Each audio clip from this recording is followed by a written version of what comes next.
আজকে আমাদের আলোচনার বিষয়বস্তু পালসেটিলা ও হোমিওপ্যাথিক ওষুধ পালসেটিলা পর্ব 11তম পর্ব নিয়ে আলোচনা করবেন আমাদের শ্রদ্ধেয় স্যার ডাক্তার অমরনাথ চক্রবর্তী। আমি স্যারকে অনুরোধ করছি আলোচনা শুরু করার জন্য। তার আগে সকলে আনমিউট হয়ে থাকবেন এবং মিউট হয়ে থাকবেন এবং ভিডিও ওপেন করবেন না, এটা খেয়াল রাখবেন। স্যার শুরু করুন। সবাইকে হোমিও দর্পণের পক্ষ থেকে আন্তরিক প্রীতি শুভেচ্ছা জানিয়ে আজকের আলোচনা শুরু করছি। তা অনেকদিন পর আমি আবার ক্লাসে আসলাম। আজকে পালসেটিলার খুব বিরাট গুরুত্বপূর্ণ বিষয়টা নেই, খুব সামান্য বিষয় একটু আছে, এবং পালসেটিলার কিছু বিশেষ ছোট্ট করে কিছু আলোচনা করব। তারপরে আমি চলে যাব দুটো অবজারভেশন ফলো আপে চলে যাব। আপনারা দেখবেন আমরা সাফল্য দেখাতে ভালোবাসি,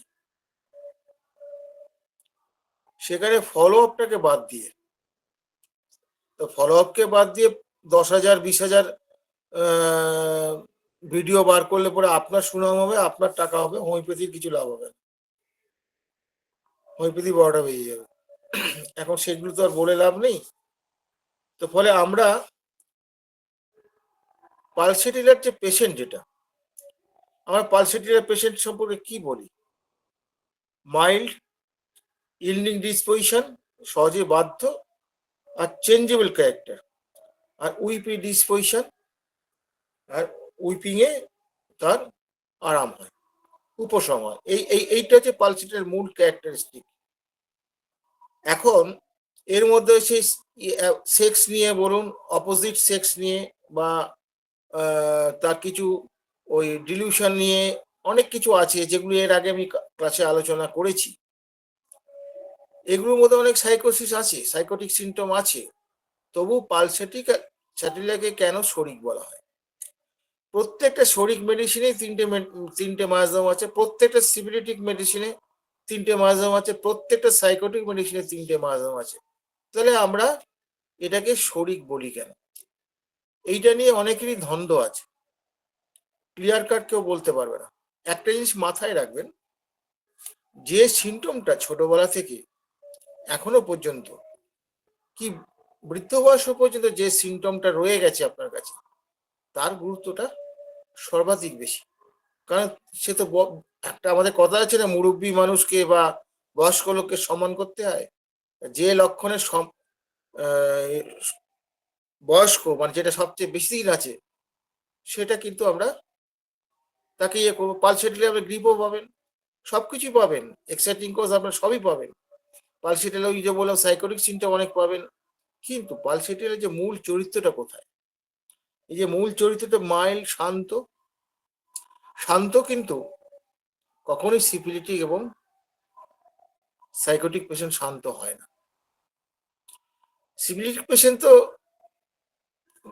ওপেনলি দুমদাম করে বলবে, সাইকোটিক পেশেন্ট মনে মনে প্যাঁচ ভাসবে, উপরে শান্ত দেখাবে। তাহলে শান্ত তো নয়, সে শান্ত কখনোই হতে পারে না। আরেকটা কথা কি, এর সহজেই পোষ মানে, বাধ্য। এই বাধ্যতার যে ব্যাপারটা আছে,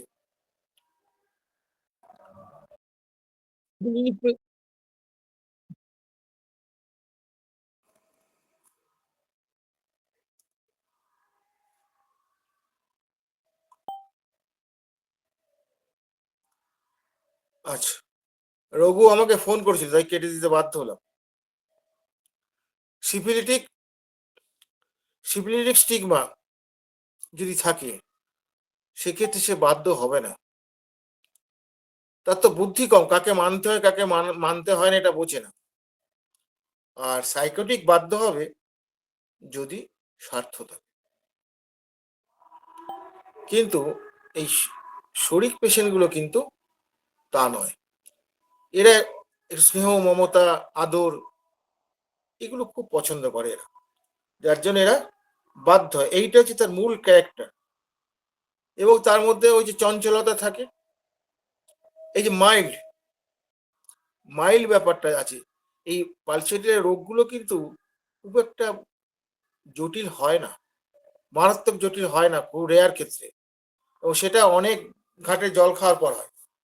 সাধারণভাবে পালসেটিলা পেশেন্টের মধ্যে মেনস্ট্রুয়াল ট্রাবলস পাবেন, অল্প এটা পাবেন, তার মধ্যে ওই যে চট কান্নাকাটি করে, ছিচকাতনে, একটুতেই কাঁদে, কিছু বলার উপায় নেই, খুব সেন্টিমেন্টাল, ইমোশনাল, এরা কিন্তু মানুষ হিসেবে খারাপ নয় কিন্তু।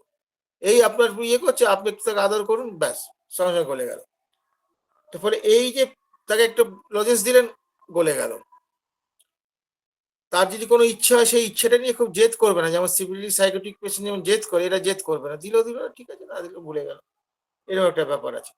তাহলে এর যে পালসেটিলার যে মূল ক্যারেক্টারটা, ছোটবেলা থেকে বুড়ো পর্যন্ত মাইল্ড মাইল্ড ক্যারেক্টার, দেখবেন এর ডিসচার্জ গুলো মাইল্ড হবে, সাধারণত মাইল্ড হবে, ইয়ে হবে না, এক্সকোডিটিং হয় না সাধারণত, খুব rare, it is very very rare. মূলত হচ্ছে সেটা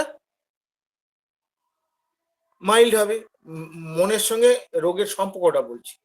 চেঞ্জেবল ক্যারেক্টার, এই যে চেঞ্জেবল ক্যারেক্টার, যেটা চেঞ্জেবল ক্যারেক্টার তো অনেক কিছুই আছে। চেঞ্জেবল ক্যারেক্টার বলতে যেমন ধরুন তার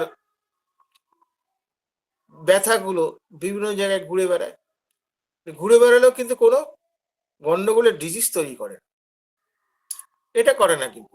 এই জায়গাটা প্যাথোলজিটা বুঝতে হবে, ওই রকম প্যাথোলজিক্যাল স্টেট তৈরি করে না, কারণ এটা শরীর ডমিনেন্ট মেডিসিন, শরীর ডমিনেন্ট কথাটা বলেছে কথা। তাহলে দেখা যাচ্ছে কি, এই যে পেশেন্টের যেটা চেঞ্জেবিলিটি, এদের ওই গাঁটের ব্যথা এখান থেকে ওখানে ঘুরে বেড়াচ্ছে, পেটের ব্যথা এখান থেকে ওখানে ঘুরে বেড়াচ্ছে, মাথা ব্যথা এখান থেকে ওখান থেকে ঘুরে বেড়াচ্ছে, কিন্তু এরা কিন্তু কোনো রকম ইয়ে করবে না, অন্য প্যাথোলজি তৈরি করবে না। এইটা হচ্ছে সবচেয়ে বড় বৈশিষ্ট্য। টিউবারকুলার স্টেট হলে পরে কি করবে, সে একটা নিউ ফর্মের ডিজিজ তৈরি করে দেবে, বা ডেঞ্জারাস ফর্মে তৈরি করে দেবে, এরকম একটা ব্যাপার থাকে। সাইকোটিক ফর্মে গেলে পরেও সেখানেও ডিজিজের ফেনোমেনা গুলো চেঞ্জ হয়ে যাবে, এটা কখনোই পালসেটিলাতে হবে না। তো ফলে এই পালসেটিলার যদি আপনারা যদি একটা পেশেন্টকে দেখতে গিয়ে তার যদি চরিত্রগত বৈশিষ্ট্য যদি ছোটবেলা থেকে বর্তমান যেটা আছে, এই চরিত্রগত বৈশিষ্ট্যগুলো হচ্ছে core point of the patient, core point of the patient, এই জায়গাগুলো কিন্তু আপনাদের আবিষ্কার করতে হবে। হাজারটা সিমটম বার করে করবেনটাই, করুন, অসুবিধা কিছু নেই, সেগুলো কাজে লাগে না এই কথাও বলছি না। মানে আমি একটা ডমিনেন্ট ক্যারেক্টার ধরবো কি করে, সেই জায়গাটা একটা ভাবতে হবে।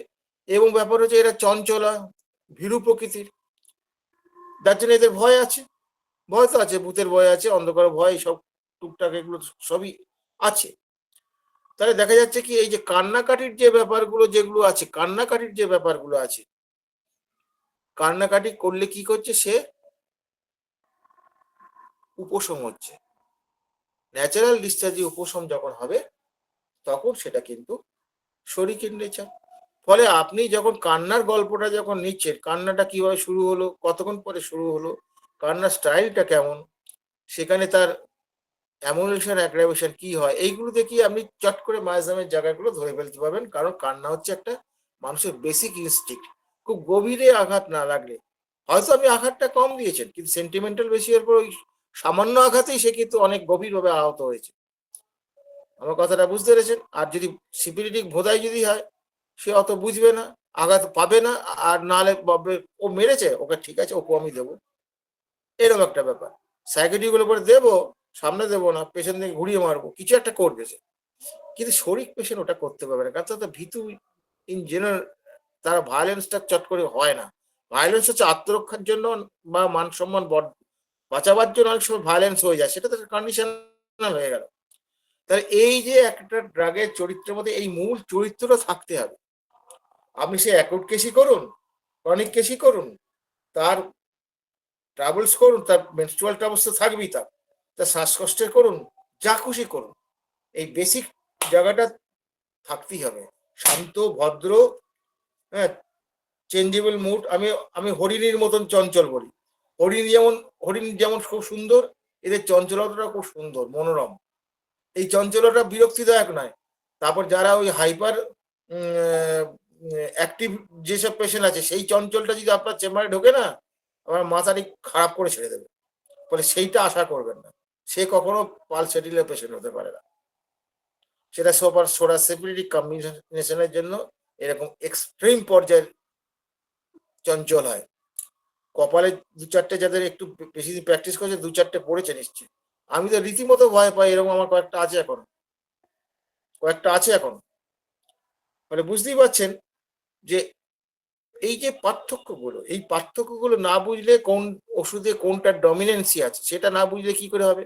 আরে বাবা, আপনার চিঠিটা যে আসবে আপনার নামে আসলো, কেয়ার অফ অনিন্দ সুন্দর,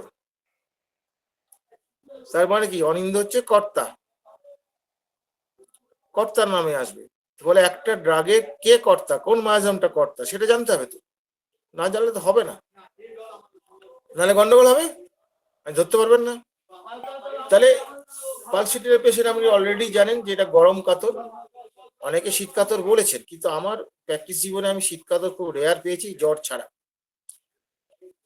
রেয়ার পেয়েছি। এটা সাধারণত গরম কাতর, গরমে সহ্য হয় না, এদের স্লোনেস আছে, এদের ডেভেলপমেন্টও স্লোনেস হয়, মেনস্ট্রুয়াল ডেভেলপমেন্ট স্লোনেস হয়, আবার স্লোনেসে তার আরামও আছে, কোনো ব্যথা যন্ত্রণা স্লোনেস হলে স্লো হলে সে আরাম হয়। এর পেনের একটা ক্যারেক্টার আছে, পেনের ক্যারেক্টার হচ্ছে কি, এটা কামস দু রকম আছে, গ্র্যাজুয়ালি আসে সাডেনলি যায়, আবার সাডেনলি আসে গ্র্যাজুয়ালি যায়, দুটোই হতে পারে। আর পেনের সঙ্গে চিল থাকে, শীত থাকে, সে বলবে ব্যথার সঙ্গে আমার শীত আছে, আর আপনি চোখ বুজে কি করলেন, পালসিটের কথা ভাবতে শুরু করলেন। যদি ইউটিআই এর পেশেন্ট হয়, ইট ইজ কমন সিমটম। ফলে প্র্যাকটিস অফ মেডিসিন তো একটু জানতে হবে, আমি অল্প বিস্তর জেনেছি প্রয়োজনে, কারণ কোনো সাবজেক্ট আমরা কমপ্লিট জানতে পারবো না, আমরা সবাই ইনকমপ্লিট, এটা মাথায় রাখতে, কোন সাবজেক্ট আমরা কমপ্লিট জানি না। এই কমপ্লিটটা করার জন্য, ব্যবহার করার জন্য দর্শনটাকে খুব ভালো করে বুঝতে হবে, যে দর্শনটাকে কোন জায়গায় কোনটা লাগিয়ে কোনটাকে কালেকশন করবো, কালেক্ট করে একটা সমন্বয় সাধন করবো, করে ওষুধটা দিয়ে দেবো, এইটা একটা ব্যাপার। তারপরে এর শিফটিং নেচার, ওই যে আগেই বলেছি পেন গুলো শিফটিং নেচার, ওই যে বললাম ঘুরে বেড়ায়, ওয়ান্ডারিং নেচার। এবার যদি আপনি বলেন রিউমেটিক আর্থ্রাইটিস পেন ঘুরে ঘুরে বেড়াচ্ছে, হ্যাঁ, ওখানে থেকে এসেও টাইটার বেশি হলে পরে ঘুরে বেড়াচ্ছে, তখন ভাবছেন পালসিটিটা পেশেন্ট, বাবা রিলেশনটা কোথায়? ওখানে একটা প্যাথোলজি তৈরি করেছে, ফলে এটা পালসিটির পেশেন্ট ওইভাবে আসবে না।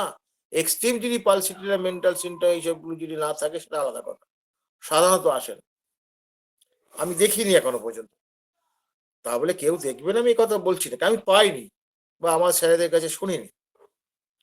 তাহলে বোঝা যাচ্ছে যে চেঞ্জেবল হলেও এইরকম ভাবলে হবে না, এই ভাবার জায়গাগুলো আমাদের বুঝতে হবে, যে কোন জায়গাটা কিভাবে আমরা ইউজ করব।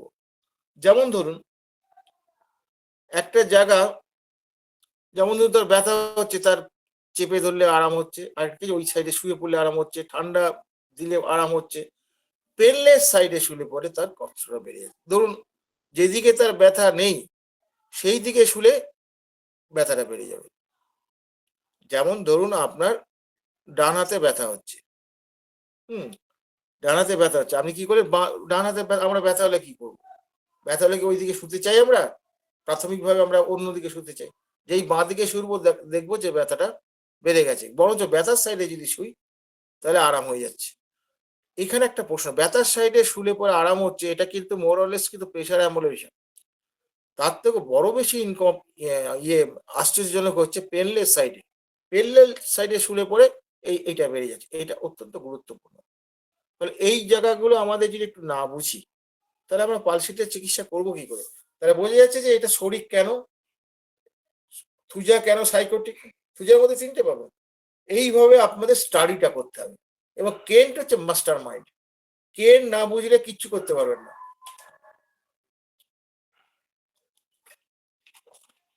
এবার আসা যাক, অল্প কিছু বিষয় আছে, ওই জন্যই আমি এই আলোচনাগুলো প্রাথমিকভাবে করলাম, একটু অন্যরকম ভাবে করলাম যাতে ভালো লাগে আপনাদের। আরে পালসেটিলা তো আমরা সবাই পড়েছেন মশাই, কারণ আমি একটু সাবজেক্টে ঢুকতে পারছি না। হ্যাঁ পেয়ে গেছি। আচ্ছা, শ্বাসনালীর বা শ্বাসের সম্পর্কে, শ্বাস সংক্রান্ত বিষয়ে তার কিন্তু অনেক কষ্ট, তার কাশি আছে, এবং সেটা শুকনো কাশি, বিরক্তিকর কাশি, মানে তার মানে কি কন্টিনিউয়াস তার কাশিটা চলছে, এবং সে কি করে ওই কাশি উপশমের জন্য জানলা খুলে দেয়, কাশি উপশমের জন্য জানলা খুলে দেয়। তা খুব ভালো গল্প, জানলা খুলে দেয়।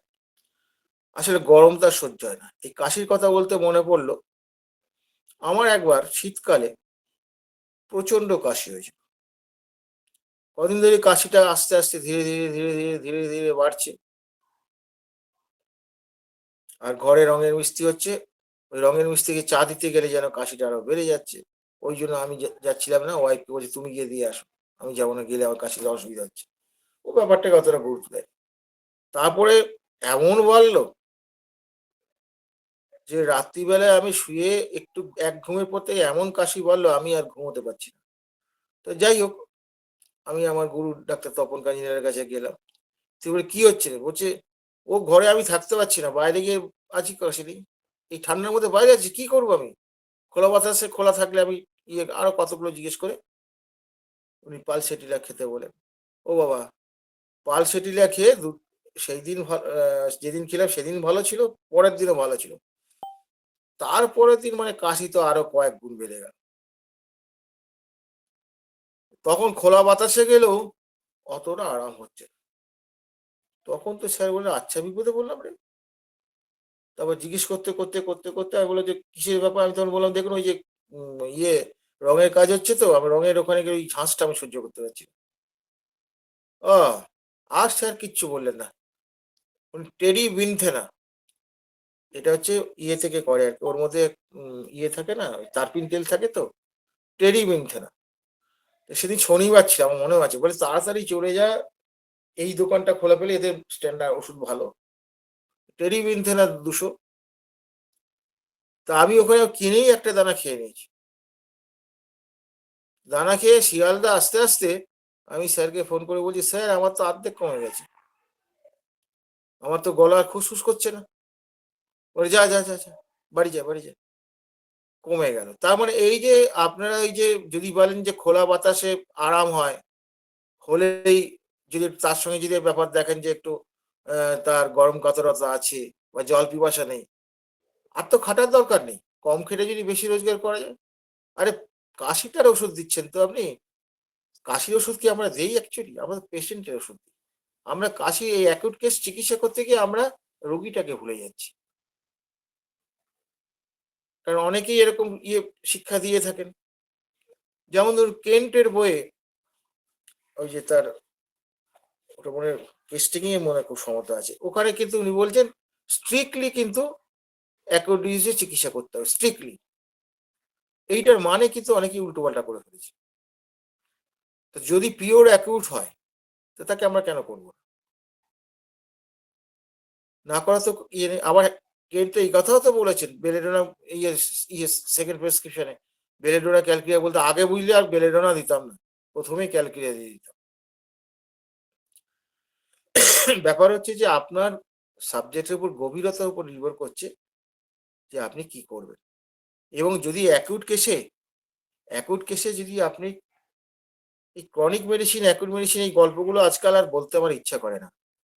যদিও এগুলো বোঝার জন্য বলছি, সব মেডিসিনই ভালো। তা সেটা যদি আমরা দিতে পারেন, বুঝতে যদি পারেন, তাহলে কিন্তু দেখবেন। আমার একটা মনে পড়ছে, একটা ছোট্ট ঘটনা বলছি। এক পেশেন্ট আমাকে খুব জোর করে নিয়ে চলে এসছে, একরকম জোর করে। তা বাচ্চাটা আমার কাছে যখন এসেছে 6-7 মাস হবে, বলে ওর ওই বমি কেউ বন্ধ করতে পারছে না, কম বেশি থাকছে, আর বমিতে এত আষ্টে গন্ধ যে টেকা মুশকিল। আমি কিছু বললাম না। আমি ওর বাবা মায়ের কিছু জিজ্ঞেস করলাম, কিছু ওখান থেকে পেলাম, তার বাবার কিছু গন্ডগোল পেলাম, হিস্ট্রি পেলাম। তা এই বমির জন্য আমি দেখছি হোমিওপ্যাথি ডাক্তার দেখিয়েছি, দেখায়নি তা নয়, সেখানে তারা ওষুধ দিলে পরে একটু কমে গেছে, ওই যে বললাম যে কমে যাচ্ছে, সারছে। আমি তাকে তো থুচা দিলাম। ওইটুকু বাচ্চা। এবার ধরুন ওইটুকু বাচ্চার রেকর্ডিং অতটা কি করে করবে? আমার সামনে তো কয়েকবার বমি তোয়ালাতে করে ফেলেছে, ঘরে টিকতে পারছে না লোক। মানে আমারও যেন বমি এসে যাচ্ছে এরকম একটা ব্যাপার আছে। আমি তাড়াতে পারলে বাঁচা, তাড়াতে পারলে বাঁচা যায় ঠিক আছে, কিন্তু অল্প সিমটমের মধ্যে থেকে তো টোটালিটিটা করে ফেলতে হবে, না জানলে করবেন কি করে? তাকে থুচা দেওয়া হয়েছিল। এখন তাদের পুরো পরিবারই আমার আন্ডারে আছে।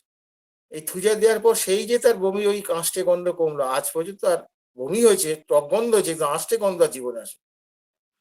তাহলে বোঝা গেছে যে এই যে আমরা বমি দেখলে থুজার কথা ভাবতে পারি না, ফসফরাস আর্সেনিকের কমন মেডিসিন আমরা এগুলো ভাবি এগুলো হতে পারে, কিন্তু এটা যে থুজার মতো ডিপ অ্যাক্টিং অ্যান্টিসাইকোটিক মেডিসিনও যে হতে পারে, এগুলো আমরা ভাবি না, ভাবতে আমরা শিখিনি। আমরা স্টিরিওটাইপ হয়ে গেছি, অ্যালোপ্যাথি যেমন এই রোগের এই ওষুধ, আমরা তেমনি এই সিমটমের এই ওষুধ।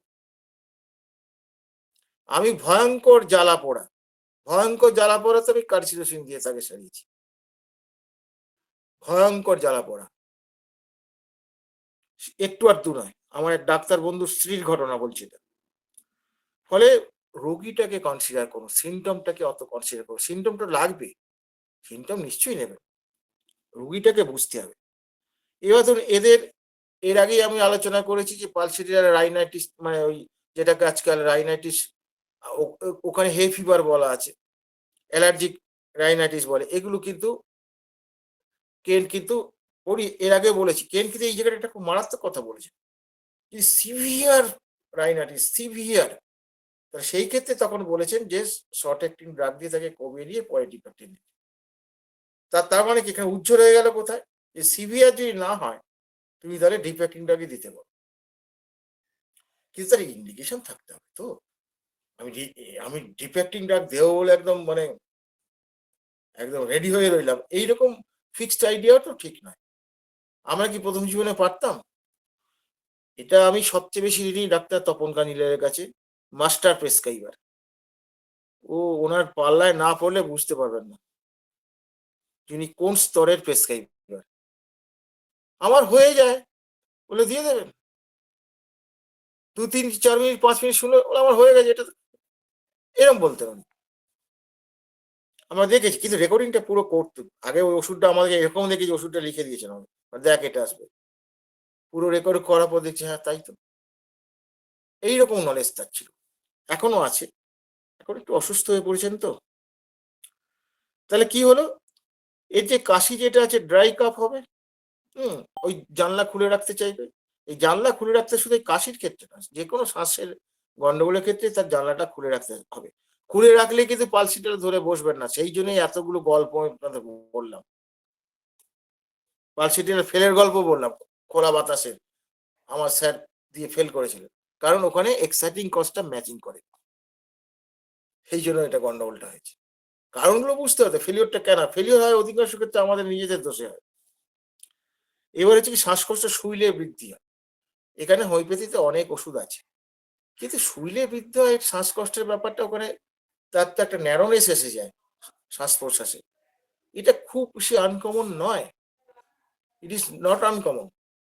বরঞ্চ শুইলে যদি তার কমে যায়, it is very common, uncommon. এখানে আমাদের কি, যদি আমরা একটু প্র্যাকটিস অফ মেডিসিন যদি পড়ি, সেখানে তার কিন্তু আমরা একটু দেখতে পাবো যে কোন কোন পজিশনে এগুলো বাড়তে পারে, সেটা ওটা জেনারেলাইজ ভাবে সেখানে আলোচনা করা হয়েছে। জেনারেলাইজ যেটা, যে সেটাকে তো আমরা ধরবো না, যেটা আনকমন ওর মধ্যে হবে সেটাকে ধরবো।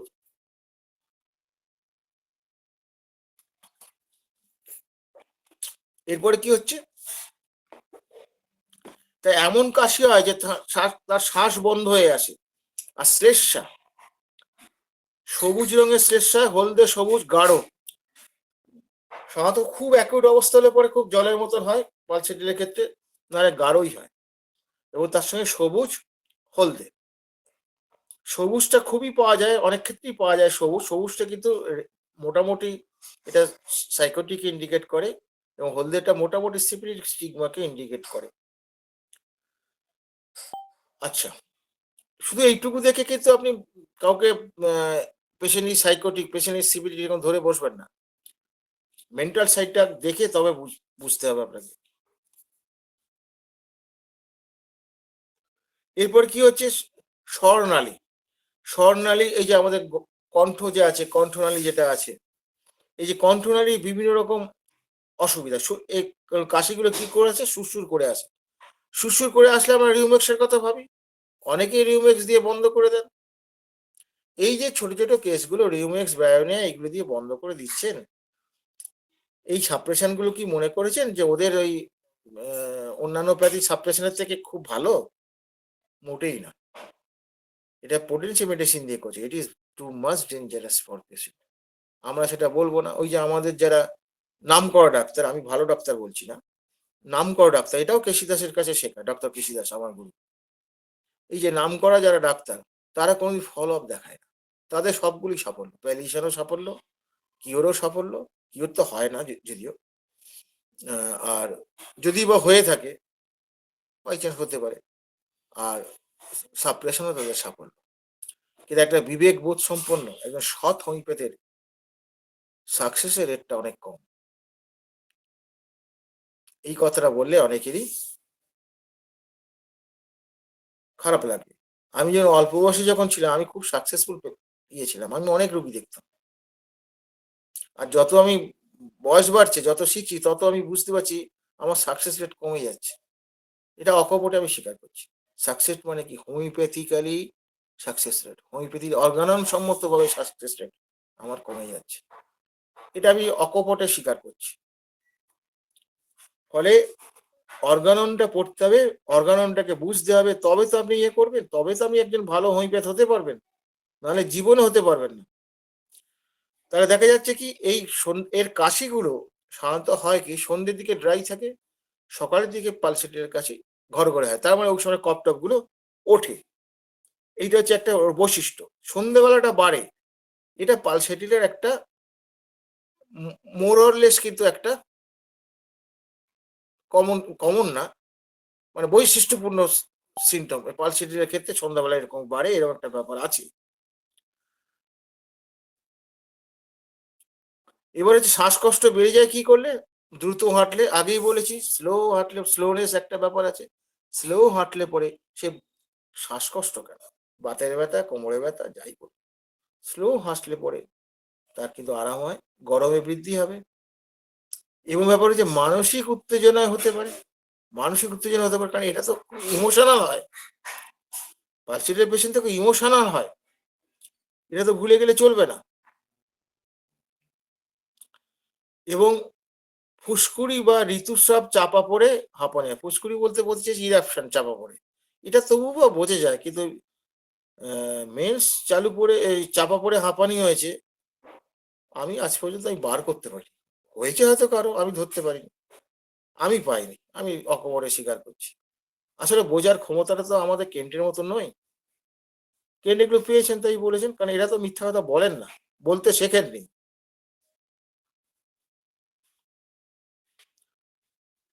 এবং ওই যে আগেই বলেছিলাম, এর যে কপটা যেটা উঠবে, আগেই বলেছিলাম ঘন ঘন হবে, হলদে সবুজ, এইটা তার একটা বৈশিষ্ট্য, এমন ব্ল্যান্ড ইন নেচার, মানে এটা এক্সকোরিয়েট করবে না, এগুলো আমি আগেই বলেছি, আবার বলছি। তাহলে এইগুলো হচ্ছে তার শ্বাসের সঙ্গে বা কপের সঙ্গে রিলেশন।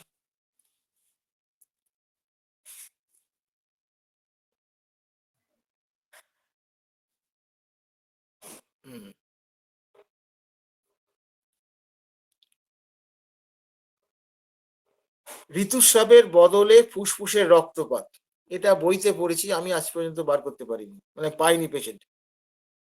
যাই হোক, এটা কিন্তু আমরা, কেন্ট বলছেন তো, আমরা খুঁজবো, সারা জীবনে যদি পাই ধন্য হয়ে যাবো আমরা, আমি তো এখনো পাইনি।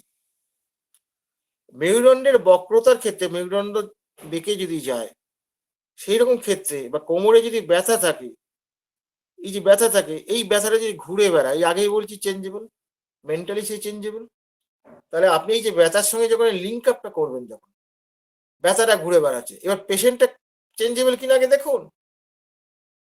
যদি হয় তাহলে কি হলো, সেন্টার টু পেরিফেরি, যেটা কেন বলেছে, সেন্টার টু পেরিফেরি বা centre to affected part, centre to periphery কভারিংটা তবে তো হলো সিমটমের, সিমটমের কভারিংটা বুঝতে হবে তো। সেন্টারের সঙ্গে এই পার্টিকুলার পার্টের ডিজিজের কভারিংটা হলো কিনা, এই কভারিং করাগুলো শিখতে হবে। আশা করি আমি যে জায়গাগুলো বলেছি, বিশেষ করে জুনিয়র ছেলেদের কাছে একটু নতুন লাগতে পারে, আমি একটাও মিথ্যা বলি। খুঁজুন, পাবেন। আমরা প্রথম জীবনে পেতাম না, এখন পাই। আর যখন পাই না ফেল করি, ফেলিওর তো আছেই আমার। এবং এই যে ব্যথা বিশ্রামে বাড়ে, that is psychotic in nature. বিশ্রামে বাড়ে, বিশ্রামে বাড়লে পরে সাইকোটিক হবে কেন? এই প্রশ্নটা তো আমরা করি না কখনো। আমাদের ফিজিওলজি কি শেখায়? বিশ্রাম করলে পরে আমার তরতাজা হবে, তাই তো? ঘুমিয়ে উঠলে বা শুয়ে থাকলে অনেকক্ষণ পর তরতাজা হবো, ফিজিওলজিক্যালি আমরা এনার্জেটিক হবো। সেটা তো হলো না, উল্টে তার কষ্ট বেড়ে গেল, তার ব্যথা বেড়ে গেল, আবার একটু একটু করে হাঁটতে হাঁটতে হাঁটতে হাঁটতে হাঁটতে হাঁটতে তারপরে আবার কমে গেল। এই যে তার এই যে ফিজিওলজিক্যাল ইনকোঅর্ডিনেশন, ফিজিওলজিটা আপনারা জানেন, তার ফিজিওলজি লাগবে আপনাদের, ফিজিওলজিকে বাদ দিতে পারবেন না। এই যে ইনকোঅর্ডিনেশন গুলোকে বুঝতে হবে, that is psychotic in nature. এখন তাহলে এবার বুঝতে পেরেছেন, এই সিমটম গুলো তো পরে এসছে, ব্যথা বলুন, ইয়ে বলুন। একটা বাচ্চা যখন ছোটবেলা থেকে, যখন আমি তার লাইফটা দেখুন, আমাদের ব্যথাকে একদম ছোটবেলা থেকে সাধারণত হয়, ব্যতিক্রম থাকতেই পারে।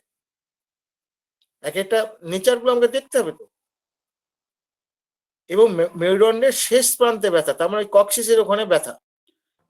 এবার কি বলছে এখানে, আরেকটা কথা বলেছে, দারুণ কথা যেটা এখানে বলেছেন, সেটা হচ্ছে যে এই যে ব্যথা ব্যথা গুলো যেগুলো আছে, ওই সন্ধ্যায় এবং ধীরে ধীরে ঘুরে বেড়ার উপসময়, এর আগেও আমি বলেছি। আরেকটা জায়গা হচ্ছে কি, খুব গুরুত্বপূর্ণ জায়গা আছে, পায়ের পাতায় জ্বালা। পালসেটের পেশেন্টের পায়ের পাতায় জ্বালা, শুধু তাই না, সে কি করে, ওটা বাইরে বার করে দেয়, পাটাকে মানে ঢাকার বাইরে বার করে দেয়। তা আমরা পায়ে জ্বালা ঢাকার বাইরে বার করলে পরে তো আমাদের হাত চুলকোতে শুরু করে সালফারমেলিনাম দেওয়ার জন্য। পালসেটিলা কটা দিয়েছেন প্রশ্ন করুন তো, আমরা প্র্যাকটিস রেখে খুঁজে পাননি, তাই কি? এই হচ্ছে আমাদের মুশকিল, আমাদের ওই মুখস্থ করে বসে এটা হলে ওই গ্রুপে যাবে। আমি দেখি তো ফেসবুকের চিকিৎসা দেখি তো, পায়ের জ্বালার চিকিৎসা, পায়ের টানের চিকিৎসা, হ্যাঁচকা টানের চিকিৎসা, বুকের হ্যাঁচকা টানের চিকিৎসা, তাতে লাইক কমেন্ট দারুণ চলছে। আর আমার যা লিখি তাতে লাইক কমেন্ট নেই, দুই একজন দয়া করে দেয় এই পর্যন্ত।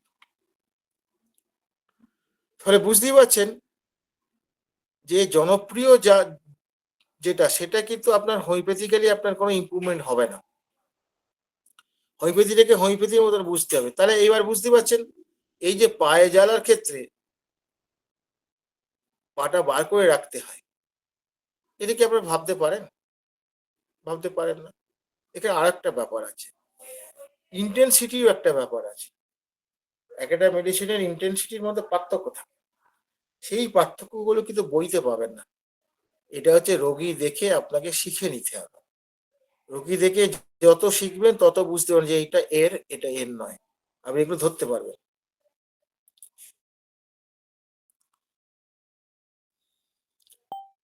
আর একটু আছে বলে আমি একটা পয়েন্টে চলে যাবো এরপরে। সেটা হচ্ছে কি, আমি এর আগেই বলেছি, পালসের পেছনে শোয় কিভাবে, চিত হয়ে শোয়। চিত হয়ে শোয় কি করে, হাতটা ভাঁজ করে কপালে রাখে, এটা একটা পালসেট। এটা খুব চিত হয়ে শোয় ব্যাপারটা, চিত হতে সত্যিই পারে পালসেটিটা, কিন্তু পালসেটিটা বিশেষ বৈশিষ্ট্য, চিত হয়ে শুয়ে হাতটা কপালে রাখবে, মানে ভাঁজ করে আর কি, এল প্যাটার্ন করে আর কি, এখানে রেখে সে ঘুমাবে। এইটা হচ্ছে কিন্তু পালসেটিলের একটা খুব গুরুত্বপূর্ণ শোয়ার লক্ষণ। হ্যাঁ, বাম পাশে শুতে পারে না, বাম পাশে শুতে পারে না বলে আমরা ফসফরাস বা আরো কিছু ওষুধ রেপাটিতে পাবো, সেগুলো দেবো। কিন্তু ব্যাপারটা হচ্ছে সিমটমটা নয় অন্য মেডিসিনে হলো, কিন্তু পেশেন্টটা যদি ওই মেডিসিনে না হয় তাহলে কি করে? আপনি ধরুন একটা লোকাল সিমটম, খুব গ্রেডেশন ফেডেশন দেখে আপনি সিলেকশন করলেন, একদম পাক্কা সিলেকশন করলেন। এবার দেখা গেল কি, ধরুন সেই, যেমন ধর পালসেটিলাই আপনি সিলেকশন করলেন, খুব ইয়ে, আরে বাবা প্রত্যেকটা সিমটম রেপাটিতে ফার্স্ট গ্রেড সেকেন্ড গ্রেডে আছে, আরে বাবা একটু বাদ দেওয়া যাবে, জল পিপাসা নেই, অমুক তমুক ইত্যাদি ইত্যাদি। কিন্তু পেশেন্টটা ভীষণ রাগী।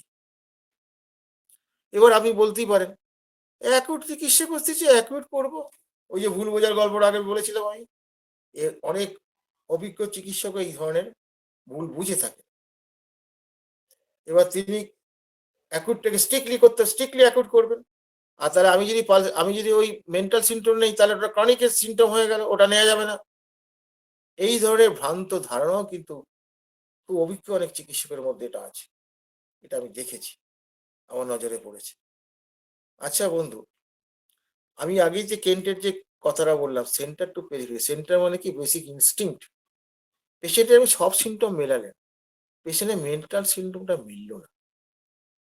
এটা ঠিক যে যখন একটা ধরুন ওই আক্রান্ত হয়েছেন, যে জায়গাটা আক্রান্ত, সেখানে সেই সময় যদি মেন্টাল কোনো চেঞ্জ হয়ে গিয়ে থাকে, মানে যেটা আগেতে তার নর্মাল মেন্টালি যে সিম্পটম ছিল সেটা চেঞ্জ হয়ে গিয়ে যদি থাকে, তখন সেই সিম্পটমটাকে বেশি গুরুত্ব দিতে হবে। কিন্তু ওটা যদি না থাকে, ওই রকম চেঞ্জ যদি মেন্টাল না পাওয়া যায়, যেমন ধরুন একটা পেশেন্ট খুব রাগী ছিল, তার একটা শরীর খারাপ হলো, গন্ডগোল হলো, সেখানে কান্নাকাটি শুরু করছে। কান্নাটা তার পক্ষে স্বাভাবিক নয়। এই যে হলো, এই কান্নাটা অনেক গুরুত্ব, যেটাকে ধরিয়ে দিতে হবে। যে ক্ষেত্রে এই মেন্টাল সিম্পটমটা নেই, সবাই তো আর অসুখ করেই কান্নাকাটি শুরু করে দেয় না, অনেকে তো রেগেও যায় বেশি করে। তাহলে ব্যাপারটা হচ্ছে যে, তাহলে আপনি যদি টোটাল সিম্পটমের সঙ্গে মেলালেন, কিন্তু তার মেন্টাল সিম্পটমের সঙ্গে মিলল না, তাহলে কি হবে? যে সিম্পটম গুলো মেলালেন সেইগুলো চলে যেতে পারে, তাতে পেশেন্টের লাভ কি হবে? এটা তো ওয়ান কাইন্ড অফ সাপ্রেশন হয়ে যাবে। যদিও সাফল্য বলে, অসৎ লোকেরা এটাকে সাফল্য বলে দেখাবার চেষ্টা করতে হবে। ফলে আপনারা বুঝুন আপনারা যে কাজটা করছেন সেটা ঠিক কিনা, আপনারা ধরতে পারছেন কিনা। দেখবেন সাফল্যের হার কমে যাবে বুঝলে। আর না বুঝলে সবই সাফল্য। এটা বলি কেন? না, একজন সৎ মানুষ কখনো কারো ক্ষতি করে পয়সা রোজগার করতে পারে না। তার বিবেকের দংশন হবেই হবে। তাহলে কি হলো? জ্বরের ক্ষেত্রে আমরা কি দেখতে পারি? জ্বরের ক্ষেত্রে পিপাসা থাকে। পিপাসা সাধারণত কি হয়? ফ্রিকোয়েন্ট পিপাসা হয়, একটু একটু করে খায়। জ্বরের ক্ষেত্রে এরকম পাওয়া যায়। জ্বরের ক্ষেত্রে যেমন থার্স্টলেস যেমন পাওয়া যায়, তেমনি এটাও পাওয়া যায়। ফলে বুঝতেই পারছেন যে পালসেটিলার এইগুলো হচ্ছে মূল পিকচার। আজকে পালসেটিলাকে শেষ করলাম। আমি বলেছিলাম যে আমি দুটো অসাধারণ, মানে আমার মনে হয়েছে অসাধারণ, সেই জন্য আমি দুটো অবজারভেশন আপনাদের দেবো, ফলো আপ দেবো। এই ফলো আপ গুলো কি করে ধরতে হয়, কি করে এখানটায় নিজেকে সামলাতে হয়, এই জায়গাগুলো দেবো। কারণ আপনাদের ওই যে অ্যাকুটের ধারণা, মানে অ্যাকুট দিতে হবে এরকম একটা আমাদের মানে কি ভীষ্মের প্রতিজ্ঞা, যদি না কাজ হয় পেশেন্ট আমার হাতছাড়া হয়ে যাবে, গেলে গেল, গেলে গেল। এই শ্বাসকষ্ট না থাকলে হোমিওপ্যাথ হবেন কি করে? সাধে কি হ্যানেম্যান অর্ডের সাপিয়ে দিয়ে শুরু করেছেন। ভীরু লোকের জন্য হোমিওপ্যাথি নয়, ভীরু এবং কাপুরুষের জন্য।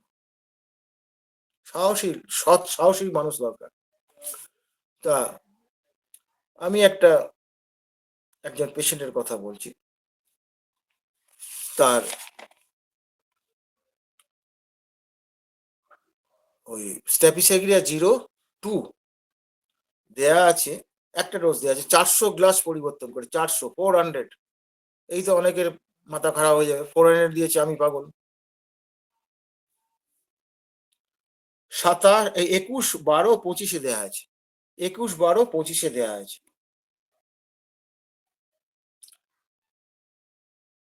তারপর থেকে অনেক কিছুই বলেছে, কোনো কিছুই আর দেয়া হয়নি। ভালো ছিল সে, যথেষ্ট ভালো ছিল।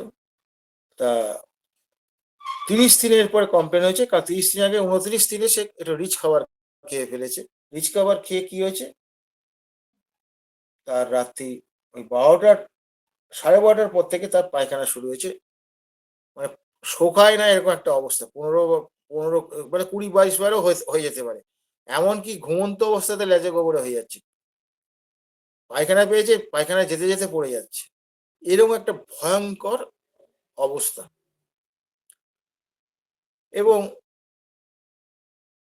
আমার কাছে কমপ্লেন হলো, প্রচন্ড বিশ্রী গন্ধ এবং পায়খানা পিচকারি দিয়ে হচ্ছে, একদম মানে একদম পিচকারি মতো হোলি হয় এরকম হচ্ছে।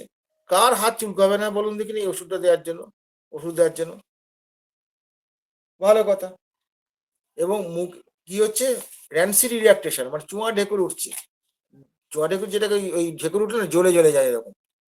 তো এই পায়খানাটা সবচেয়ে গন্ডগোলটা যেটা হচ্ছে যে পায়খানাটা লেজে গোবরে হয়ে যাচ্ছে, ধরতে পারছে না, কখনো ঘুমন্ত অবস্থায় হচ্ছে, কখনো পাশ ফিট থেকে পুক করে বেরিয়ে গেল, এরকম একটা ব্যাপার তার হচ্ছে, মানে খুব বিশ্রী ব্যাপার।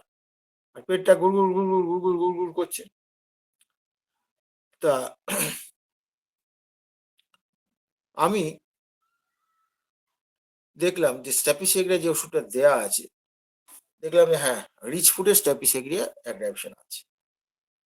কিন্তু ওইটুকু দেখে আমি ভাবিনি, আমি যে এখানে ইয়েটা করেছি, ভেবেছি যেটা, সেটা হচ্ছে যে এতবার পায়খানা করার পরও তার উইকনেস কিন্তু খুব প্রফাউন্ড উইকনেস নেই।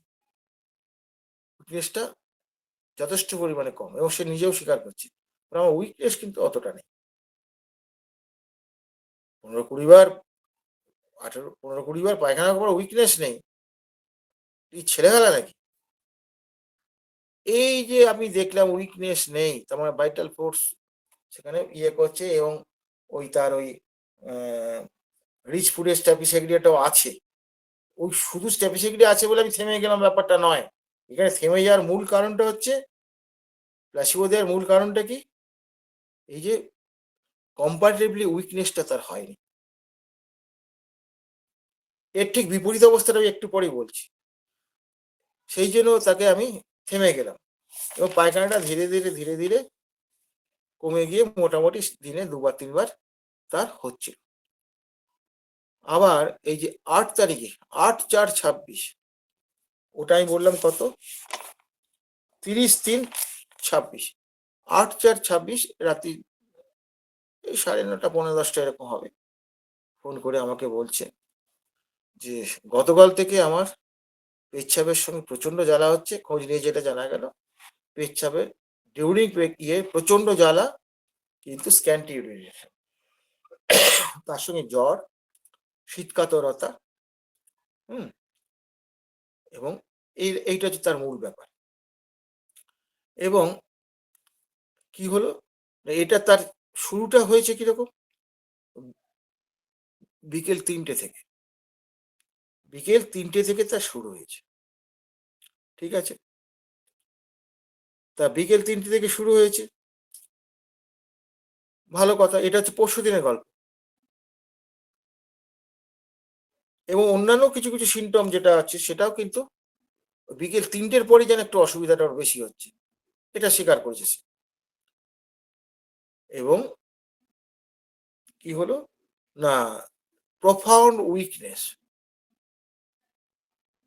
102-এর উপর থেকে জ্বর নামছে না, 102-এর উপরে জ্বর, profound weakness, dry mouth, thirstless, desire to light listless, চুপচাপ শুয়ে থাকার ইচ্ছে, ব্যানিয়া দেওয়ার জন্য হাত চুলকাচ্ছে। আচ্ছা, এটা গেল। ভমিটিং করলো, সেটাও কিন্তু 3টের সময় ভমিটিং হলো, যেটা গতকাল 3টের সময় হয়েছে। তার মানে কি 3টেটা তার হচ্ছে বিভিন্ন রকম ইয়ে, 3টেটা তার হচ্ছে মূল ইন্টেন্সিফাইড মডালিটিস। আমরা একটা পেশেন্টের যখন ফলো আপে মডালিটিসটা দেখবো যে সবচেয়ে জোরালো ওই সময়টা হচ্ছে, ওইটাকে আমরা গুরুত্ব না দিয়ে পাচ্ছি না, দিতেই হবে গুরুত্ব।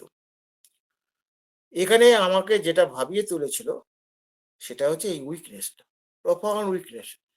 এবং কদিন আগে তো অতবার পায়খানা হয়, তখন তো উইকনেস ছিল না। এইবার আমি কি করলাম, আমি তাই ভাবছি যে ব্যাপারটা কিরকম হলো। তখন আমি কোয়ারি করে করে জিজ্ঞেস করলাম, বছরখানেক আগে, এক্সাক্ট টাইমটা, তার শরীর খুব খারাপ তো, বলে বছরখানেক হবে কি, একটু কম বেশি এরকম বলল। তখন কিন্তু এরকম ইউরিনারি ট্রাবলস হয়েছিল, হয়েছিল। তখন কিন্তু পালসেটিলা ডাক্তার দিয়েছিল, পালসেটিলা 30 খেয়ে তার এই এই সেম সেম কন্ডিশনটা হয়েছিল, চলে গেছে। এইবার এই পরিপ্রেক্ষিতে আমরা ভাবতেই পারি যেটা ওল্ড সিমটম রিঅ্যাপিয়ার, যেটা 11 নম্বর অ্যাফোরিজমে অবজারভেশনে কেন বলেছেন। কিন্তু ওল্ড সিমটম রিঅ্যাপিয়ার হলে পেশেন্ট তো বেটার ফিল করবে, কিরকম গ্যারাকল দেখুন, বেটার ফিল করবে। প্রোফাউন্ড উইকনেস, শুয়ে থাকতে হচ্ছে, সবসময় শুয়ে থাকতে তার ইচ্ছে করছে। আমি তো আচ্ছা প্যাচে বললাম। তো তখন আমি কি করলাম, অনেক ভেবেচিন্তে দেখলাম 3টে টাইমটা কিন্তু খুব বারবার ফিরে আসছে। তার চিলের ক্ষেত্রে ফিরে আসছে, ফিভারের ক্ষেত্রে ফিরে আসছে, তার ভমিটিং এর ক্ষেত্রে ফিরে আসছে, এটাকে বাদ দেওয়া যাচ্ছে না। তখন আমি কি করলাম, জেনারেল ইয়েতে গিয়ে দেখলাম যে 3টের সময় কে আছে। দেখি সেখানে স্ট্যাফিসিয়া বসে আছে গতকাল। আজকে সকাল 8টা 10 হবে, তখন 97.3, জ্বর চোখ পালিয়ে গেছে। জ্বর নেই, কষ্ট অনেক কম। What's the matter? অ্যাকুট হলেই কি অ্যাকুটের মতন করে ওষুধ দিতে হবে? আপনি বুঝবেন না, সিমটম মুভমেন্ট গুলো বুঝবেন না, ফলো আপটা বুঝবেন না। তাই এখানে রেপার্টারিটিকে আমি কোন কাজে লাগালাম? ফলো আপ করার কাজে লাগালাম। এখানে আমি রেপার্টারিটা কি করলো, হাত চুল করে বন্ধ করার জন্য রেপার্টারিটা দেখলাম, স্ট্যাবিলিটি ওখানে আছে কি নেই।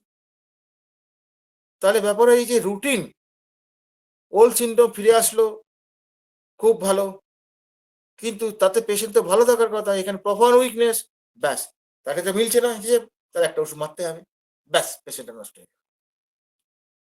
তাহলে এখানে পালসেটিলাতে কি হয়েছিল, তার সাপ্রেশন হয়েছিল, ডেফিনেটলি সাপ্রেশন হয়েছিল। তাহলে বোঝা যাচ্ছে, তো এই সাপ্রেশনটার ফলটা সে ভুগছে 1 বছর ধরে, সে তো ডায়রিয়া এইগুলো সব সে ভুগছে, সে আগে থেকেই ভুগতো বেশি, এখন আরো বেশি ভুগছে। তা এই পেশেন্টটার এই পর্যন্ত রিপোর্ট, আজকের রিপোর্ট, ফার্দার রিপোর্ট আমি বলতে পারবো না, কারণ আমার আর আলোচনা হয়নি। এই যে দুটো আমি উইকনেস নেই, আর একটা প্রফাউন্ড উইকনেস, এই যে কিভাবে আমি ফলো আপে ওষুধটা দেবো কি দেবো না, এই প্লাসিবো দেওয়ার দামটা হচ্ছে আপনার দ্বিগুণ ভিজিট নেওয়া উচিত। আমরা যদি 100 টাকা যদি ভিজিট হয় জুনিয়রদের, আর 200 টাকা, দেখো এটা আমি অনেক বুদ্ধি করে খাটিয়ে তোমাকে বলা তো যাবে না, আমি পিএল দিয়েছি, বলা তো যাবে না। কিন্তু ব্যাপার হচ্ছে পিএল দেওয়াটা কি খুব সোজা?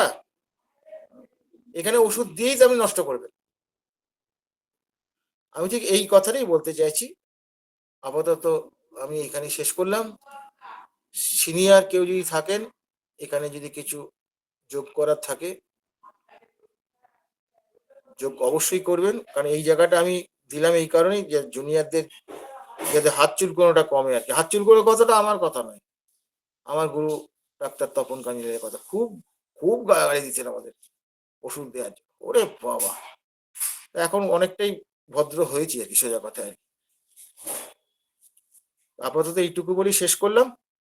সিনিয়র কেউ যদি থাকেন, এখানে অ্যাড করার কিছু থাকলে করুন, যে যদি কোনো জায়গায় ভুল বলে থাকি সেটা বলে দিন, কারণ এখানে কেউ ভুল শিখে যাক হোমিও দর্পণ থেকে, এটা আমি চাই না। ধন্যবাদ। ধন্যবাদ স্যারকে, একটা অসাধারণ ক্লাস স্যারের কাছ থেকে পেলাম, অসাধারণ আলোচনা। পালসেটিলা শেষ হলো আমাদের, তবে পালসেটিলার একদম জিস্ট আজকের ক্লাসে স্যার বলে দিলেন। আচ্ছা, আমাদের মাঝে অনেক স্যার উপস্থিত আছেন। প্রথমে আমি রঘুনাথ ঘোষ স্যারকে ডেকে নিতে চাইছি। স্যার প্রথম থেকেই ছিলেন।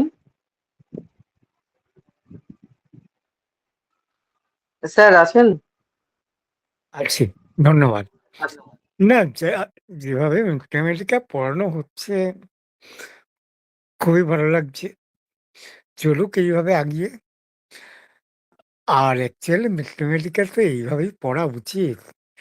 ওই দেখে নিলাম, দু একটা লক্ষণ আর মুখস্থ করে নিলাম, ওড়িয়ে তো আর যাই হোক রোগী কিওর করা যায় না।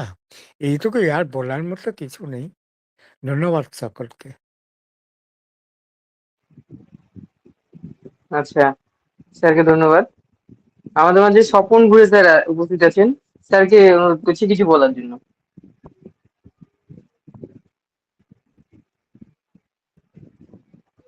স্বপন ঘুরে sir.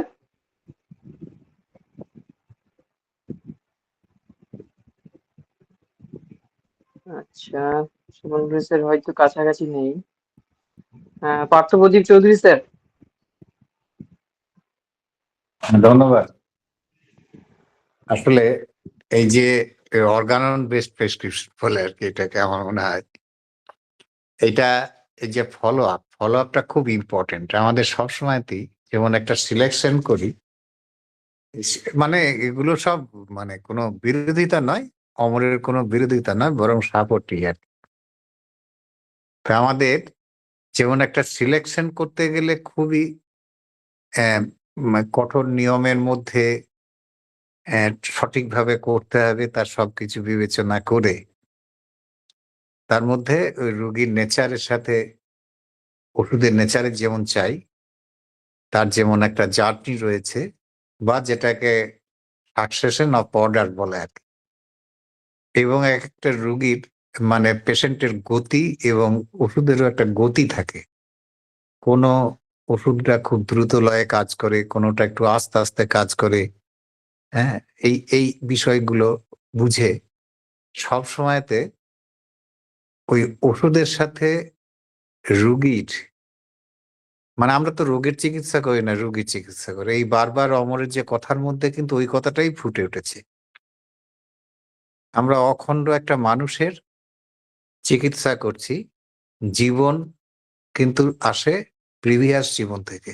Every life comes from previous life. এই জায়গায় কিন্তু একটা হেরিডিটির বিষয় থাকে। যারা ব্যারাকপুরে গিয়েছিলেন তারা নীলকান্তর একটা খুব ভালো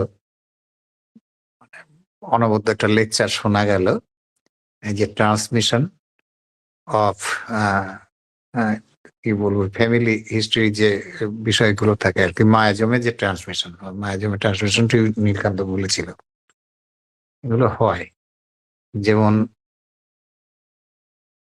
আমরা দেখি বিভিন্ন সাপ্রেশন, একটা পুরুষ নেই কিন্তু পরের পুরুষও আছে। এটা আবার ম্যান্ডেলিজমটা যাদের ভালো জানা আছে তারা কিন্তু ওই চেকার বোর্ডটা করলে এটা বোঝা যায় ভালো, বংশগতির ধারাটা। তা আমাদের এই ওষুধের মধ্যে কিন্তু এই বিষয়গুলো থাকে। এইগুলো আমাদের বুঝে নিতে হবে। এবং ওষুধ একটা দিয়ে ফেললাম, ওষুধ দিলাম, এইবার যে কাজটা সেটা হচ্ছে অবজারভেশনের কাজ।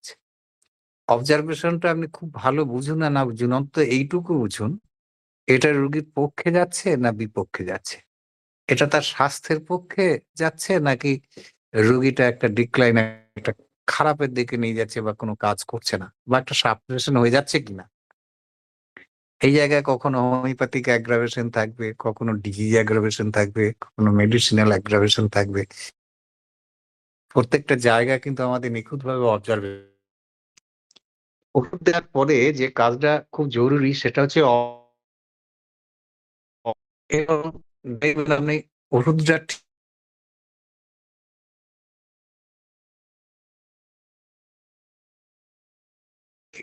বা রুগীর যে অনেক সময় অনেক রকমের টুকটাক সমস্যা নিয়ে আসবে, সেই জায়গাটায় আপনাদের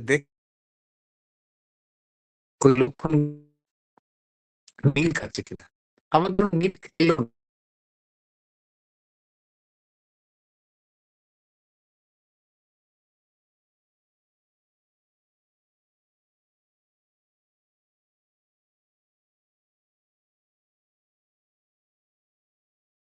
স্যারকে আর শুনতে পাচ্ছি না।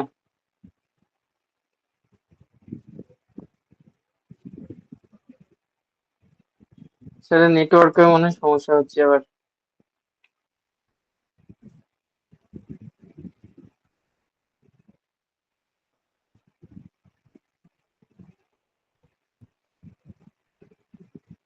শোনা যাচ্ছে স্যার? কেউ শুনতে পাচ্ছে? আমি শুনতে পাচ্ছি না আসলে। না না কিচ্ছু শোনা যাচ্ছে না দীপেন। শোনা যাচ্ছে না। হ্যাঁ, আচ্ছা, স্যার আবার মনে হয় নেটওয়ার্কের গন্ডগোল হয়েছে হয়তো।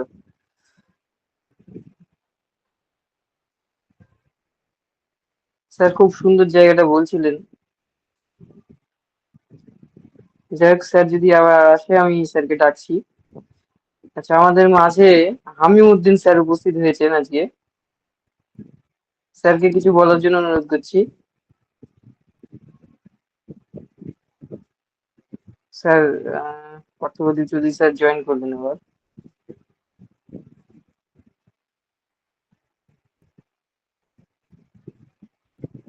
হ্যাঁ, অর্থপতি চৌধুরী স্যার।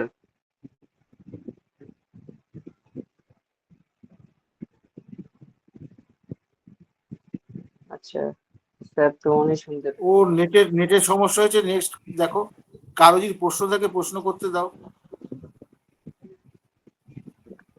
আচ্ছা, ঠিক আছে স্যার। প্রশ্ন ইনবক্সে তো নেই। হ্যাঁ, কল্যাণদা হাত তুলেছেন। হ্যাঁ, প্রশ্ন করুন স্যার দাদা। হ্যাঁ, নমস্কার স্যার। ওই যে বাচ্চাটাকে বমির জন্য ওর শুধু ওই গন্ধ মানে ব্যাড স্মেল দেখেই থুজাটা প্রেসক্রাইব করলেন, তো ওর আর কি কোনো সিমটমস বা ওর মা বাবার কোনো হিস্ট্রি এসবগুলো কি নেওয়ার প্রয়োজন ছিল না স্যার? এটা আমি জানতে আমি তো চাইছিলাম। নিয়েছি, আমি তো বলেছি নিয়েছি। আমি তো বললাম মা বাবা ইয়ে দেখে ওর বাবার কিছু গন্ডগোল আছে। আমি তো বললাম, সেটা বলেছি তো। ওর বাবার মানে কি বিশেষ জায়গায় যাওয়ার প্রবণতা আছে। আচ্ছা। আমি সেগুলো বলেছি, কিন্তু আমি খেয়াল করিনি আমার কথাটা। ও আচ্ছা শোনেনি আচ্ছা। ভালো করে। ও না পেলে শুধু ওইটা দেখে দেয়া যায় নাকি কাউকে, একটা বাচ্চা শিশুকে?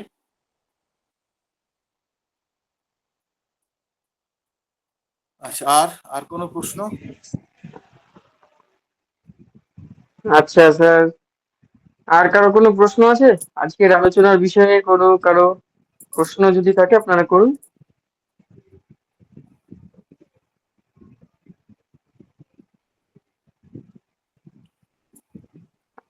আচ্ছা স্যার, একটা আমি প্রশ্ন করছি। হুম, পালসেটিলার ক্রনিক থুজাকে ধরা হয়, এটা হুম। কোনো কারণ আছে? মানে না এটা এক্সপিরিয়েন্স সব দেয়? না না, ওর সাইকোসিসটা বেশি। যখন সাইকোটিক ইয়েটা বারবার পালসেটিলা দেওয়ার পর সিমটম আছে, হয়তো রিটার্ন করছে। হ্যাঁ, আর পালসেটিলার ওই টাইম যেটা পূজার টাইম, তো সেটাই এক নাম্বার। তারপর বংশহিস্ট্রিটা যদি একটু ভালো করে নেওয়া যায়, তাহলে তখন বোঝা যায় এটা পালসেটিলা হবে না, তো যাই হবে। বুঝে গেছে? তাহলে কি স্যার প্রথমেই আমাদের ওইটা ভুল হয়েছিল পালসেটিলার দেওয়াটা? না হ্যাঁ, হতে পারে। প্রথমেই হতেই পারে প্রথমে সেটা। থুজা দিতে হতো এরকম? না, এবার দেখো পালসেটিলা তো গরম কাতর, তুজা তো গরম কাতর নয়। দেখা গেল তো পালসেটিলা দিতে দিতে তার রোগটা সারলো না, কিন্তু তার এইগুলো চেঞ্জ হয়ে গেল। বোঝা গেছে? এবার আচ্ছা। বংশহিস্ট্রিটা পেলাম, বংশহিস্ট্রিটা আমি আগে ভালোভাবে নিতে পারি। একটা জ্বর আসলে পরে আমার বংশহিস্ট্রি নেই? হুম, নেই কি আমরা? তুমি বলো না, কজনের ক্ষেত্রে নেই আমরা? সেটাই বুঝতে না। পেরেছো আমার আজকের কথাটা? যে আজকের যে আলোচনাটা হলো, তো ওই পালসেটিলার মেনলি যে শরিক জিনিসটাই বেশি প্রাধান্য পায়, সেই জন্যই আমি এই প্রশ্নটা করেছিলাম। হুম। না, প্রশ্নটা তোমার ঠিকই আছে। আচ্ছা স্যার। আমি কি বোঝাতে পেরেছি না পারিনি? তাহলে একবার বলো দেখি বোঝানো যায় কিনা। ওই তো স্যার বললাম, আমি যেটা বললাম। বলো। পালসেটিলার ক্রনিক থুজা কেন? হ্যাঁ, থুজা কেন বলতো, ওই যে কারণটা ওইটা বললাম, গভীরতার পার্থক্য। এটা আমার তপন কাঞ্জিলার কাছে শিখেছি। আমার তপন কাঞ্জিলার এই কথাটা বলতেন, আমার মেয়ের ক্ষেত্রেও প্রয়োগ করেছিল। আর সেটা দিয়ে ফেলিওর হচ্ছিল বারে বারে। এর একটা ক্ষেত্র থাকে। এবং হাওয়ার পার্থক্য আছে পালসিটার থেকে। এর হাওয়া গ্রহণের পার্থক্য আছে। পালসিটার ওখানে আছে, তুজাও চায়। দুটোর মধ্যে পার্থক্য আছে কিছু। তুজা বেশি চায়। এই মাপটা তুমি কোনো ইয়েতে পাবে না রে বাবা। তখনই বুঝতে হবে পালসিটিতে নেই, পালসিটিটা থেকে তুজাতে চলে গেছে। এটা ঠিক কিরকম জানো তো? মানে একটা মেয়ের মাইন্ড সাইকোটিক বেস হলে পরে যেমন তুমি মেডোতে চলে যাচ্ছ, বুঝতে পেরেছো? হুম, হুম, হুম। এখানে ব্যাপারটা এইরকম। এখানে আচ্ছা। সাইকোসিসের পরিমাণটা যদি একটু বেশি হয়, পরিমাণটা বুঝবে কি করে? কিছু কিছু চেঞ্জ হবে তো পেশেন্টের। পালসিটার দিচ্ছে পরে, ধরো জ্বরে একটা ওষুধ দিচ্ছে, পালসিটার দিয়ে জ্বরটা তার চলে গেল, আবার 15 দিন বাদে 20 দিন বাদে আসছে। কি তার একটা ডিজিজ পালসিটার দিয়েছে, ফেরত আসছে। এই যে বারবার ফেরত আসছে, এটা একটা সাইকোটিক। পয়েন্ট। হ্যাঁ, না ওটা ফেরত আসলে সাইকোটিক হবে এমন কোনো কথা নেই। হ্যাঁ, এবার ফেরত আসছে কি, টাইমটা পাল্টাচ্ছে না। ওই যে হুম, 3টের সময় যেটা বাড়ে, যে ওই টাইমটা ওই জায়গাটাই আসছে, 3-10 মিনিট আগে পড়ে হচ্ছে।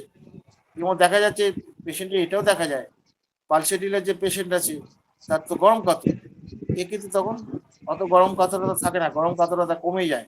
পালসেটিলা পেশেন্ট হাওয়া নেয়, হাওয়া চাইতো, হ্যাঁ সে হ্যাঁ গরম কাতর সে হাওয়া চাইবে।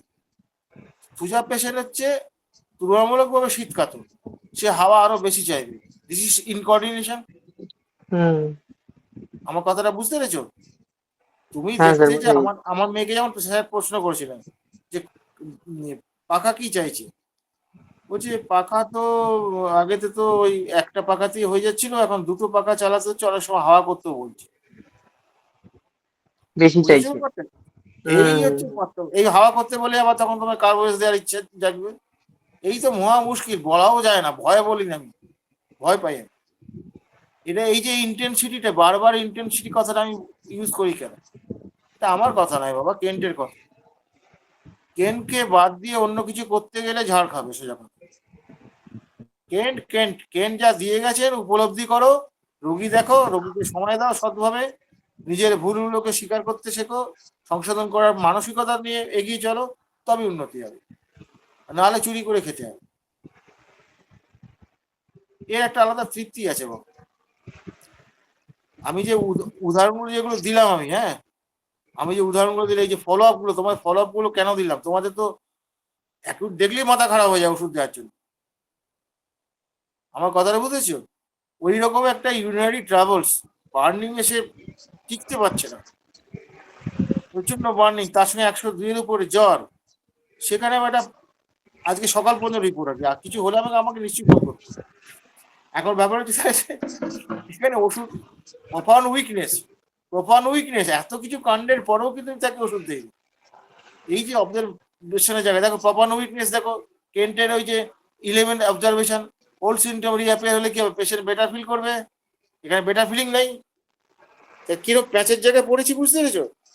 হুম এই যে ইন্টেন্সিটিটাকে ধরলে 3 PM, এইটাকে ছাড়তে পারছি না, দেখলাম হ্যাঁ ওগুলো স্ট্যাপই আছে, ওরে বেটা এখনো কাজ করছে। সেই 0-2 দেওয়া ছিল, 400 ক্লাস পরিবর্তন করে একটা ডোজ। এমন কৃপণ লোক আমরা, বাবারে বাবারে। 15-16টা দিতে, 15-16টা দেওয়া শিখতেই পারলাম না, প্রথম শিখেছিলাম, তারপর ওটা ভুলে গেছি, এখন দিতেই পারি না। সিমটম তোমার যদি সিমিলিমাম হয়, 630 পোটেন্সিও লং টার্ম কাজ করবে, 01, 02 লং টার্ম কাজ করবে। এগুলো আমাদের প্রতিদিন দেখা, বহু অ্যাগ্রাভেশন আমরা জীবনে দেখেছি 01 দিয়ে। চিন্তা করতে পারো, প্রথম জীবনে তো হতো না, এখন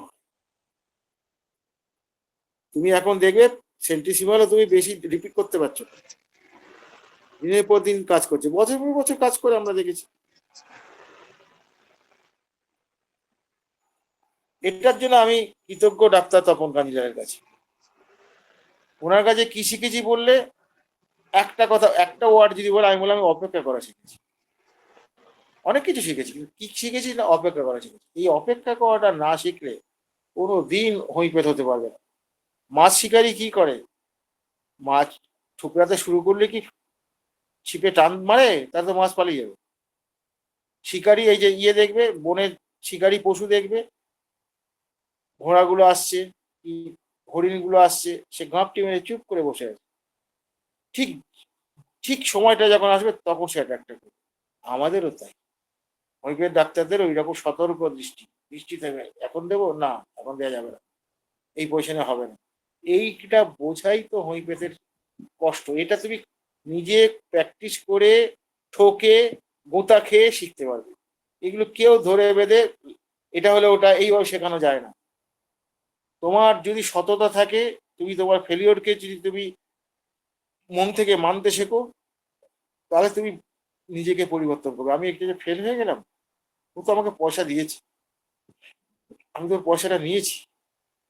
এই যে ভেতরে যে আত্মগ্লানি, এটা পজিটিভ আত্মগ্লানি, এটা থাকলেই তোমার ইমপ্রুভমেন্ট হবে। একজন হোমিওপ্যাথ হতে গেলে ভালো মানুষ হতে হবে, এটা মাথায় রাখতে হবে। আর কোনো প্রশ্ন আছে? না স্যার, আজকে অনেকটাই বেজে গেছে, আর প্রশ্ন নিচ্ছি না স্যার। আমার একটু বলার ছিল।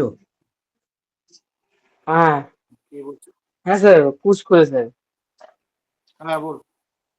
বলছি আমার একটা রোগীটা এমনি ফিক্সড আইডিয়া আছে, সিদ্ধান্ত নিজেই নেয় এবং সিদ্ধান্ত নিজের মতোই করে, কিন্তু রোগীটা খুবই সেন্টিমেন্টাল, অফেন্ডেড ইজিলি এবং হাওয়া চায়, সবসময় ওপেন এয়ারটা পছন্দ করে এবং হাওয়া চায়, কিন্তু খাওয়ার ক্ষেত্রে সবসময় গরম চায়, সবসময় গরম। এবং রোগীটা পালসেটিলা দিয়ে ভালো আছে, কিন্তু ব্যাপারটা আমার কাছে সব জিনিসগুলো কিরকম একটা ঠিক যেন মেলাতে পারছি না মিডিয়া মেডিকার সঙ্গে, ওটা এই স্যার দেখো, বিষয়টা। ওটা ওই যে পালসিটের পেশেন্ট গরম খেলে ভালো থাকবে না তো। কিন্তু সে বরাবরই গরম খাবার পছন্দ করে। ওটাকে আরো স্টাডি করতে হবে। ওটা কেসটা এটা স্কোয়ারলি আসছে না, পালসিটের স্কোয়ারলি আসছে না। পালসিটের চরিত্রগত বৈশিষ্ট্য যেটা যে ক্রিম ক্রিম একটা ড্রাগের তো যে যেটা যেই ডমিনেন্ট ড্রাগ, সেই ডমিনেন্ট গ্রুপের তো ক্রিমটা থাকতে হবে তো তার মধ্যে। পালসিটের ক্রিমটা কোথায়? পালসেটিলা যেটা, রোগীটা খুবই সেন্টিমেন্টাল এবং রোগী বলে আমাকে খেতে না দিক, আমার সঙ্গে যেন ভালো কথা বলুক। সেটা ঠিক আর আছে। আর বলছে ওপেন এয়ার, আমাকে কিছু না হোক পাখার হাওয়াটা দিক, খাওয়া না হলেও সেটা চলবে কিন্তু হাওয়া আমার চাই। কিন্তু মেন্টাল সিমটম কোথায়?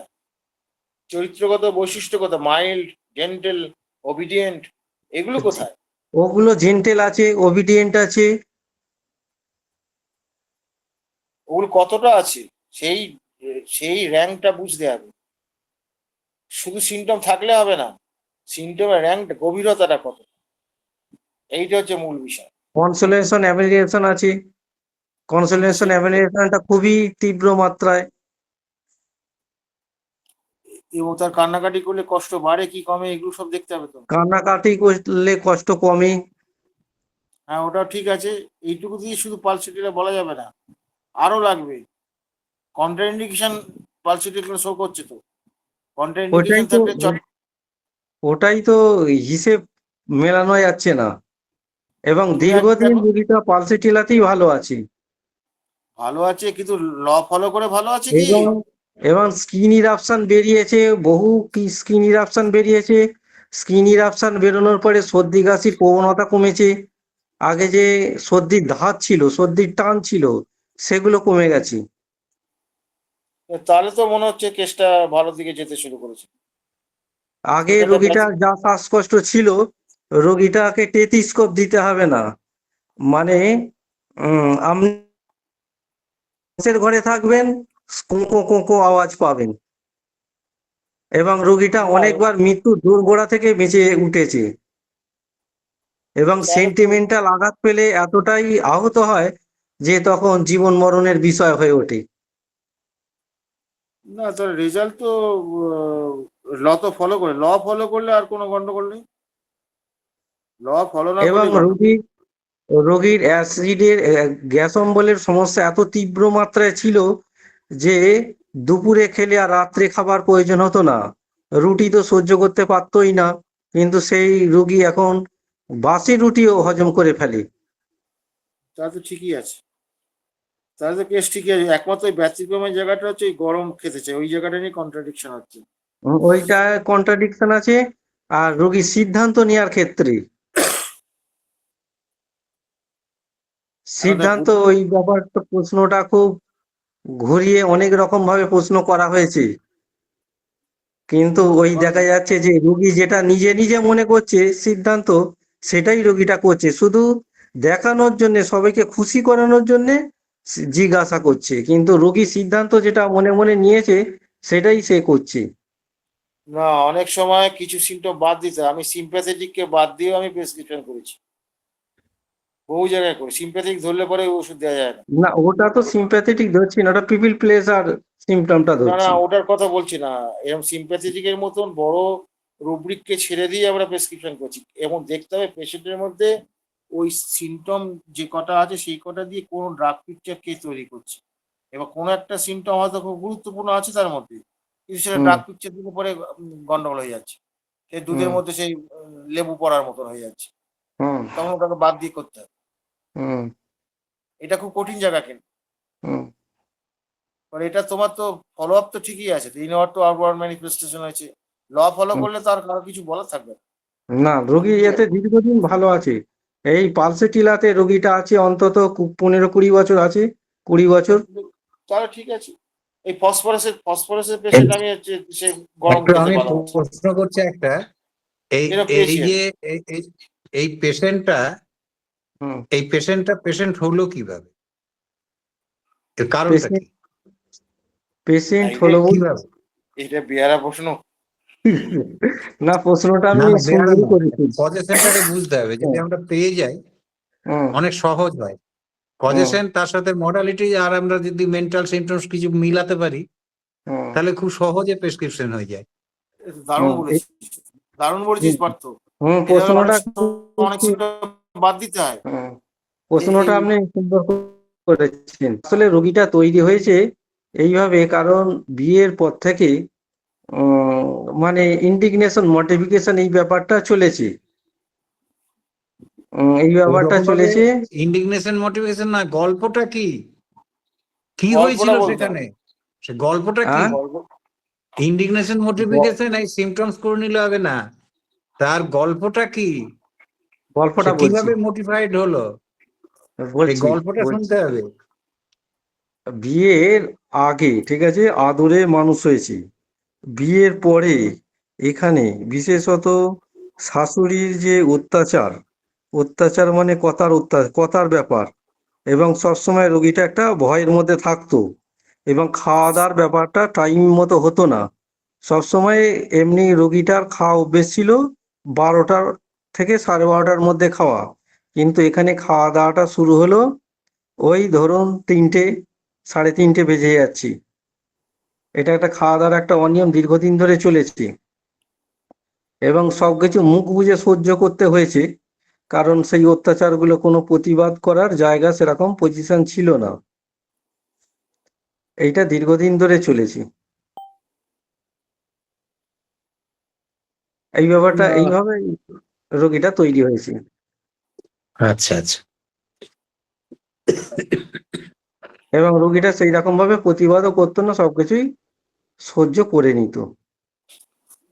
তা আমার তো ইয়ে হচ্ছে তো, ওবিডিয়েন্ট হচ্ছে তো, হুম ওবিডিয়েন্ট হচ্ছে তো। হুম এবং পালসেটিলার পেশেন্ট তো এটা একটা নেচার এবং আছে, তো এবং পালসেটিলার সব পেশেন্ট যেদিকে হেলাবে সেই দিকেই হেলে। সেই দিকেই এখন হেলে। হুম কিন্তু এখানে ব্যাপার হচ্ছে যে এইটাকে তো সে সাপ্রেস্ট করছে, হুম এবং এইটা তার যে এই অপমানগুলো হচ্ছে, এটা দীর্ঘদিন অপমানিত হতে হতে, দীর্ঘদিন তার ওই যে ইনডিসক্রিশন এই হতে হতে, টাইমে তার খাওয়া দাওয়া হতো না, হুম তারপরে সে ধীরে ধীরে ধীরে ধীরে পেশেন্ট তৈরি হলো, নাকি তার কোনো একদিনের ঘটনা ক্রমে। একদিন ঘটনা, একদিনের ঘটনা নয়, এটা দীর্ঘদিনের ঘটনা। হ্যাঁ হ্যাঁ হ্যাঁ, তাহলে এই জায়গায় আবার ব্যাপার আছে, হ্যাঁ, এখানেও ব্যাপার আছে। বেশ, হ্যাঁ, এইখানেই হচ্ছে স্পেশাল গল্প, গতি। ঠিক আছে, ঠিক অনেক আছে, রাত হয়ে গেছে, আর আর আমরা এগোবো না। হ্যাঁ, এইভাবে আমাদের বিশ্লেষণ করতে হবে, তারপরে দেখতে হবে কেমন, তারপর ফ্যামিলি হিস্ট্রিটা দেখতে হবে যে তার বেসটা কি রয়েছে ওটা। হুম, হুম হ্যাঁ, ওটা তৈরি দেখতে হলো হবে। এইভাবে, একটা বোঝা গেল এইবার তার রিয়াকশনটা হবে কিন্তু তার ফ্যামিলি হিস্ট্রি থেকে, সে যে মায়াজমের অন্তর্ভুক্ত হুম সেই মতন এই যে চেপে যাচ্ছে, নো হুম ডাউট সেখানে সাইকোসিস আছে, হুম সেখানে সাইকোসিস আছে। আবার ওই দীর্ঘদিন এইটাকে, কারণ এখানে দুটো ফ্যাক্টর কাজ করছে, একটার হচ্ছে তার ওই ইন্ডিগনেশন মোটিফিকেশনে তার যেমন মেন্টাল বিষয়, তেমনি তার ইনডিসক্রিশন অফ ফুড, টাইমের বিশেষ করে। টাইমের এই বিষয় এই দীর্ঘদিন হ্যাঁ, চলেছে। এই দুটোই কিন্তু তার, এটা ফিজিক্যাল লেভেলে আর ওটা মানসিক লেভেলে, দুটোই তাকে হুম হজম করতে হয়েছে, সে হুম কিন্তু চেপে গেছে।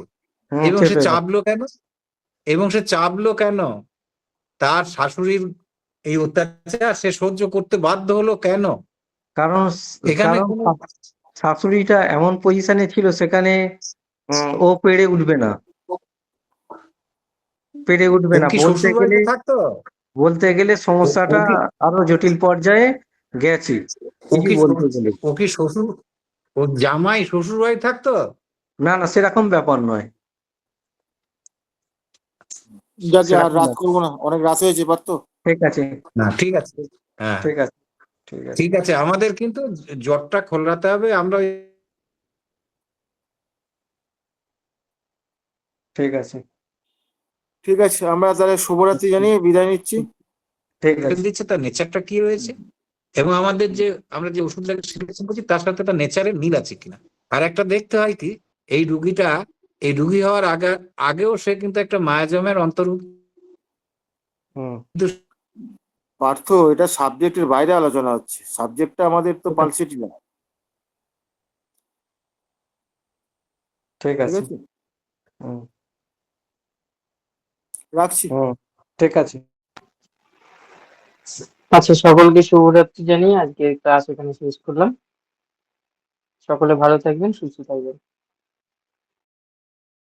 এটা আমাদের কিন্তু একটা ওষুধকে নির্বাচন করতে অনেক সাহায্য করে। ধন্যবাদ, এটুকু বললাম।